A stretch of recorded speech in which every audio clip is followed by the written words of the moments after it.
തിരുവനന്തപുരത്തെ smart road നിർമ്മാണം പൂർത്തീകരിച്ച് മുഴുവൻ റോഡുകളും ഇന്ന് തുറന്നുകൊടുക്കുമെന്ന മന്ത്രി വി ശിവൻകുട്ടിയുടെ പ്രഖ്യാപനം പാഴ്വാക്കായി.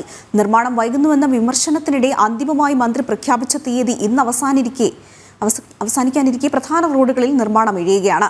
കാലവർഷം ശക്തമാകാനിരിക്കെ തലസ്ഥാനത്തെ റോഡ് യാത്ര ഇനിയും ദുർഘടമാകും.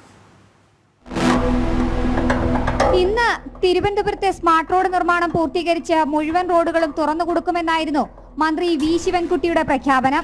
ചർച്ചയുടെ അടിസ്ഥാനത്തിലെടുത്ത തീരുമാനങ്ങൾ എന്ന് പറയുന്നത് സ്മാർട്ട് സിറ്റി റോഡുകൾ 10 ജൂൺ മാസം 15 സഞ്ചാരയോഗ്യമാക്കുന്ന നിലയിൽ പൂർത്തീകരിക്കുമെന്നുള്ള നിലയിലുള്ള തീരുമാനമാണ് കൈക്കൊണ്ടത്. എന്നാൽ മന്ത്രിയുടെ വാക്ക് വെറും പ്രഖ്യാപനത്തിൽ മാത്രം ഒതുങ്ങുന്ന കാഴ്ചയാണ് തിരുവനന്തപുരം നഗരത്തിലെ റോഡുകളിലൂടെ സഞ്ചരിച്ചാൽ കാണാനാവുക. കുണ്ടും കുഴിയും മൺകൂനകളുമായി തിരുവനന്തപുരം നഗരത്തിലെ പ്രധാന റോഡുകൾ ഇങ്ങനെ തുടരുകയാണ്. എന്ന് റോഡ് നിർമ്മാണം പൂർത്തിയാകുമെന്ന കാര്യത്തിൽ തിരുവനന്തപുരം നഗരസഭയ്ക്കോ ജില്ലയുടെ ചുമതലയുള്ള മന്ത്രിക്കോ ഇനിയും ഉറപ്പില്ല.